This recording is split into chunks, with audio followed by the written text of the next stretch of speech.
2 రోజులు గడిచిపోయింది. ఇవాళ 3వ రోజు మండల సమావేశం జరగబోతుంది. ఈ రోజైనా ప్రభుత్వం చర్చకు వచ్చే అవకాశం ఏమైనా ఉందా? ప్రభుత్వం పారిపోతున్నటువంటి పరిస్థితులు. ఎందుకంటే డిఎస్సి 2025కి సంబంధించి ఎన్నికల ఈ ఉద్యోగాల ప్రక్రియ ప్రారంభించిన రోజు నుంచి ఉద్యోగాల నియామకాలు జరిగేంత వరకు కూడా అడుగడుగునా కూడా అవినీతి కార్యక్రమాలతో పాటుగా పేపర్ లీకేజ్ అవ్వటం, వాళ్ళకు కావలసిన వాళ్ళందరికీ కూడా ఉద్యోగాలు ఇచ్చుకునే కార్యక్రమానికి ప్రభుత్వం శ్రీకారం చుట్టినటువంటి పరిస్థితులు ఉన్నాయి. అందుకే ఈ రాష్ట్రంలో ఉన్నటువంటి విద్యార్థులు, నిరుద్యోగ యువత, మరీ ముఖ్యంగా డిఎస్సి బాధితులు ఎవరైతే ఉన్నారో వాళ్ళందరూ కూడా మాట్లాడటం జరిగింది. అయినా కూడా కనీసం ప్రభుత్వంలో చలనం లేనటువంటి పరిస్థితులు. వైఎస్ఆర్ కాంగ్రెస్ పార్టీగా ప్రీతమ నేత జగన్మోహన్ రెడ్డి గారి నేతృత్వంలో ఈ రాష్ట్ర ప్రభుత్వం, ఎందుకంటే మొద్దు నిద్రపోతున్నటువంటి ఈ రాష్ట్ర ప్రభుత్వాన్ని మేల్కొల్పడానికి అనేకమైనటువంటి కార్యక్రమాలు తీసుకొని, ఎందుకంటే నిరుద్యోగులు డిఎస్సి బాధితులు ఆరోపణ చేస్తే వాళ్ళు చేసినటువంటి ఆరోపణలు వైఎస్ఆర్ కాంగ్రెస్ పార్టీ చేయాల ఆధారాలతో సహా పేపర్ లీకేజీ ఏ విధంగా అయింది, స్పోర్ట్స్ కోటాలో తన వారికి ఏ విధంగా ఉద్యోగాలు ఇచ్చుకున్నటువంటి కార్యక్రమం అయింది, బేరసారాలు జరిగినటువంటి వైనం, డిఎస్సి కన్వీనర్ తప్పించి ఎస్సీఆర్టీ డైరెక్టర్తోనే పరీక్షలు పేపరు తయారీ కానీ నిర్వహణ కానీ దానిలో జరిగినటువంటి లోపాలకు సంబంధించి అన్ని అంశాలు కూడా ఎలుగెత్తి చాటడం జరిగింది. అయినా కూడా ప్రభుత్వంలో స్పందన. మొన్న ఆర్భాటంగా శాసనసభలో విద్యాశాఖ మంత్రి మాట్లాడాడు. మొట్టమొదటిసారిగా ఆయన నోరు తీసి మాట్లాడదాం అదే. మేము గడిచిన 2 రోజుల నుంచి నిన్న మొన్న 2 రోజుల పాటు కూడా శాసన మండలిలో విద్యాశాఖ మంత్రి వచ్చి సమాధానం చెప్పాలా, పెద్ద ఎత్తున లోపాలు జరిగాయి, ఈ లోపాలను సరిదిద్దడానికి ప్రభుత్వం ప్రయత్నం చేయాలని మాట్లాడితే నిన్న లోకేష్ సభకు వచ్చాడు కానీ మేము తర్వాత మాట్లాడుతూ ఉంటారు. అసలు మీరు శాసనసభలు ఎందుకు మాట్లాడేది ముందు? అంటే అక్కడ ఎవరు కూడా వైఎస్ఆర్ కాంగ్రెస్ పార్టీకి సంబంధించినటువంటి శాసనసభ్యులు లేరు కాబట్టి ఎవరు కూడా ప్రశ్నించరనే భావంతోనే మన శాసనసభలో మాట్లాడారు. మండలంలో మాట్లాడమని అడుగుతూ ఉన్నాం. మేము అడుగుతుంది ఏంటి, మీరు నిక్కచ్చిగా నిష్పక్షపాతంగా మీరు ఎగ్జామ్స్ నిర్వహణ కానీ లేకపోతే ఉద్యోగాలు ఇచ్చే పక్కన ఉంటే ఆ విషయాలు చెప్పని చెప్తా ఉన్నాం. అవి పక్కన పెట్టేస్తారు. ఎంతసేపుడు కూడా మొండి వాదన. ఏపీపీఎస్సీ అంటారు. మేమేమి ఏపీపీఎస్సీ నిజంగా ఇప్పుడు కూడా చెప్తా ఉన్నాం. దీని మీద డిఎస్సి 2025 పైన సిబిఐ ఎంక్వైరీ జరగాల, దాంతోపాటుగా లోకేష్ రాజీనామా చేయాలా. మీరు ఏదైతే ఏపీపీఎస్సీ పదే మాట్లాడు దాని మీద కూడా ఏదైనా లోపాలు జరుగుంటే దాని మీద కూడా సిబిఐ ఎంక్వైరీ వేయండి. దానిలో తప్పులు జరుగుంటే ఆ తప్పులు ఎవరైతే చేశారో ఆ తప్పులు చేసిన వారిపైన ఒక పక్క ఏమో మేము చర్చకి సిద్ధం అంటూనే బయట ప్రకటనలు మాట్లాడుతున్నారు. బీఎస్సీ సమావేశంలో కూడా మేము చర్చకి సిద్ధం అంటూ చెప్తున్నాం, కానీ వైసీపీ నేతలు మాత్రం రావట్లేదు అనేది కూడా వాళ్ళు చెప్తున్న పరిస్థితి. అరే మేము శాసన మండలిలో ఉన్నాం కదమ్మా, మేమేం బయట మాట్లాడతలా లేకపోతే వేదికలపై నుంచి మాట్లాడతలా. మేము శాసన మండలిని వేదికగా చేసుకునే ఈ రాష్ట్రంలో డిఎస్సి 2025లో జరిగినటువంటి అవకతవకలకు సంబంధించి చర్చించాలని అడుగుతా ఉన్నాం. ఏమి ఇవాళ ఈ రాష్ట్రంలో ఈ డిఎస్సికి జరిగింది, దేశంలో నీట్ పేపర్ లీకేజ్ అయింది, దానికి సంబంధించి కేంద్ర ప్రభుత్వం ఇంతకంటే బలమైనటువంటి ప్రభుత్వంగా బలమైనటువంటి వ్యక్తిగా చెప్పుకునే మోడీ తలంసలా నీట్ లీకేజ్ సంబంధించిన దానికి సంబంధించినటువంటి అందరిపైన చర్యలు తీసుకున్నటువంటి పరిస్థితులు ఉన్నాయే. మంత్రి ధర్మేంద్ర ప్రధాన్ రాజీనామా చేశాడే. జార్ఖండ్లో చూసాం కదా, నిరుద్యోగులు విద్యార్థులు ఉద్యమిస్తే ఆ ప్రభుత్వాలు ఏ విధంగా తల ఉంచి ముందుకొచ్చాయో మనం చూసాం కదా.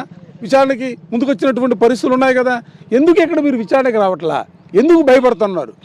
విచారణ మాట దేవుడు చర్చించడానికి ఎందుకు రావట్లా? మేమేం బయట వేదికలపైన చర్చించడానికి రమ్మని మేము పిలవట్లా.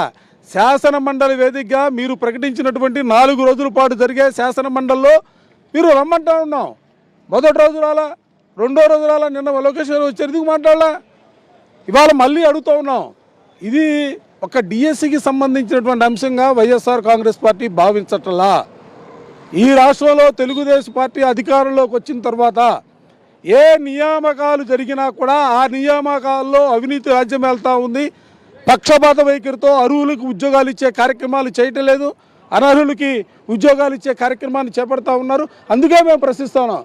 ఉద్యోగాలు ఇవ్వడం ఏమైనా కొత్త ప్రభుత్వాలకు? ఏమైనా వైఎస్ఆర్ కాంగ్రెస్ పార్టీ అధికారంలో ఉన్నప్పుడు కూడా జగన్మోహన్ రెడ్డి గారు ముఖ్యమంత్రిగా ఉన్నప్పుడు ఒక్క పెన్నుపోటుతో 135,000 మందికి గ్రామ సచివాలయాలు ఉద్యోగాలు ఇచ్చినటువంటి పరిస్థితులు ఉన్నాయి. మరో 1,00,000 పైగా ఉద్యోగాలు శాశ్వత ప్రాతిపదికన ఉద్యోగాలు ఇచ్చినటువంటి పరిస్థితులు ఉన్నాయి. ఆ రోజు ఏ రోజున కూడా ఇటువంటి గొడవ లేదే, ఇటువంటి వివాదాలు లేదే. లేదా వైఎస్ఆర్ కాంగ్రెస్ పార్టీకి ఇచ్చారని అసలు ఆ భావన ఏ ఒక్కరిలో కూడా లేనటువంటి పరిస్థితులు ఉన్నాయి. ఇవాళ ఎందుకు కలుగుతూ ఉన్నాయి? మీరు చేసినటువంటి కార్యక్రమాలని డిఎస్సి కన్వీనర్ని తప్పించారు. తర్వాత పేపర్ సంబంధించి మీ ఎస్సీఆర్టీలో ఎవరైతే అవుట్ సోర్సింగ్ ఎంప్లాయీగా పనిచేస్తూ ఉన్నాడో నవీన్కి ర్యాంక్ రావడం, ఆ ర్యాంక్ వచ్చినటువంటి నిజంగా అతను ఎఫిషియెంట్, ఎందుకు ఉద్యోగం ఇవ్వాల? ఎందుకు మెరిట్ లిస్టును తీసేశారు? అతను కోర్టుకు ఎందుకు వెళ్ళాడు? మీ విద్యాశాఖ అధికారులు చెబుతున్నటువంటి మాట ఏంటి? మీరు మాట్లాడుతున్నటువంటి మాట ఏంటి? లోకేష్ మాట్లాడుతున్నటువంటి మాటలు ఏమైనా పొంతనుందా? అసలు స్పోర్ట్స్ కోటాలో చెప్తున్నారు. అసలు ఈ రాష్ట్రంలో లేనటువంటి ఐస్ స్కేటింగ్ ఎక్కడైనా విన్నాం? అసలు ఐస్ స్కేటింగ్ ఈ రాష్ట్రంలో ఐస్ స్కేటింగ్ జరిగిందా? అరే అసలు ఈ రాష్ట్రాన్ని ఏ విధంగా తీసుకెళ్లాలని ప్రయత్నం చేస్తూ ఉన్నారు? పడవల పోటీలు ఈ రాష్ట్రంలో ఎప్పుడైనా అక్కడ పెట్టారా?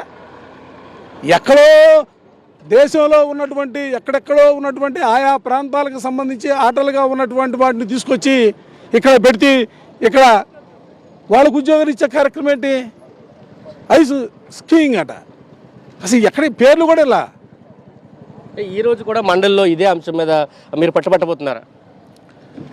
ఈ డిఎస్సికి సంబంధించినటువంటి చర్చ తప్పనిసరిగా జరగాల, వాస్తవాలు ప్రజలకి తెలియాలా. ఎందుకంటే పేపర్ తయారీ దగ్గర నుంచి ఎగ్జామ్ నిర్వహణ దగ్గర నుంచి ఉద్యోగాలు, స్పోర్ట్స్ కోటాలో ఉద్యోగాలు ఏదైతే పాత జీవోలను రద్దు చేసి కొత్త జీవోలు ఇచ్చి ఎగ్జామ్ పెట్టకుండానే స్పోర్ట్స్ కోటాలో ఉద్యోగాలు ఇచ్చినటువంటి పరిస్థితులు, దానికి సంబంధించి నిన్న లోకేష్ గారు పివి సింధుకి ఇచ్చామంటారు. పివి సింధుకి ఇవ్వటం ఈ డిఎస్సి ఉద్యోగులు ఇవ్వటం ఒకటేనా? ఆమెకి కోట్లాది రూపాయల డబ్బులు కూడా ఇచ్చారు, స్థలాలు ఇచ్చారు. వీళ్ళు కూడా ఇస్తారా? డిఎస్సిలో ఇచ్చినటువంటి ఉద్యోగస్తులు కూడా ఈ స్పోర్ట్స్ కోటాలో ఇచ్చినటువంటి వాళ్ళకు కూడా ఇవే ఇస్తారా? అసలు అత్యద్భుతమైనటువంటి ఆట పెట్టారు, బ్రిడ్జి గేమ్. సిగ్గుపడుతున్నారా బాబు అడుగుతూ ఉంటే? బ్రిడ్జి గేమ్ విద్యార్థులకి స్పోర్ట్స్ చెప్పే పీఈటీలకి బ్రిడ్జి గేమ్ పెట్టారు. బ్రిడ్జి గేమ్ అంటే ఏంటి? ప్లేయింగ్ కార్డ్స్లో జోకర్తో ఆడితే అది రమ్మీ అయింది, జోకర్ తీసేసి నలుగురు కూర్చొని ఆడుకుంటే అది బ్రిడ్జి గేమ్ అయింది. అంటే ప్యాకాట్లో ప్రావీణ్యత సంపాదించి వాళ్ళు వచ్చి విద్యార్థులకి ఏం పాఠాలు చెప్తారు? అసలు ఏం పాఠాలు చెప్తారు మీరు చెప్పండి? బ్రిడ్జి గేమ్ దేంతో ఆడతారు? క్రికెట్ బ్యాట్తో ఆడతారా? షటిల్ బ్యాట్తో ఆడతారా? లేకపోతే బాస్కెట్ బాల్తో ఆడతారా? దేంతో ఆడతారు? బ్రిడ్జి గేమ్ దేంతో ఆడతారు? ప్లేయింగ్ కార్డ్స్తో ఆడేదే బ్రిడ్జి గేమ్. మీరు అసలు సమాజానికి ఏం సందేశం ఇవ్వాలని ప్రయత్నం చేస్తున్నారు స్వామి? విద్యా వ్యవస్థను అస్తవ్యస్తం చేస్తూ ఉన్నారు. ఈ రాష్ట్రాన్ని ఏ దిశగా తీసుకెళ్తారో? బ్రిడ్జి గేమా, పేక, ఇట్లాంటి అనేక అంశాలు ఉన్నాయి. ఈ అంశాలన్నిటిపైన మేము కూడా మండల వేదికగా చేసుకొని మేము మాట్లాడాలనుకుంటా ఉన్నాం. ఈ ప్రభుత్వాన్ని నిలదీయాలనుకుంటా ఉన్నాం. అందుకే ప్రభుత్వం భయపడతా ఉంది, ప్రభుత్వం పారిపోతూ ఉంది. మీరు నిజంగా తప్పు చేయకపోతే ఏం భయపడాల్సిన అవసరం ఏంది? మీరు అన్నారు ఏపీపీఎస్ అని, మేము రెడీగా ఉన్నాం, ఛాలెంజ్ విసురుతూ ఉన్నాం, సిబిఐ ఎంక్వైరీకి ఇవ్వమని, దాంతోపాటుగా డిఎస్సిని కూడా ఇవ్వమని అడుగుతూ ఉన్నాం. ఇవన్నీ కూడా వదిలిపెట్టి మేము మండలిలో శాసనసభలో మాట్లాడాం, మేము ఛాలెంజ్ విసిరాం, రావట్లేదనే మాట మాట్లాడుతూ ఉంటే ఇంతకంటే సిగ్గుసేటైన విషయం ఎప్పుడు కూడా ఎక్కడా కూడా చూడం. ఇది చెప్తున్నారు. ఖచ్చితంగా డిఎస్సి అక్రమాల మీద సిబిఐ ఎంక్వైరీ చేయాలి, చర్చకి మండలిలో ఖచ్చితంగా ప్రభుత్వం రావాలి, నారా లోకేష్ సమాధానం చెప్పాలి. అప్పటి వరకు కూడా మండలి వేదికగానే తాము ప్రశ్నిస్తూ ఉంటామంటూ వైఎస్ఆర్సీపీ ఎమ్మెల్సీలు అయితే చెప్తున్న పరిస్థితి మనకు కనిపిస్తుందని చెప్పాలని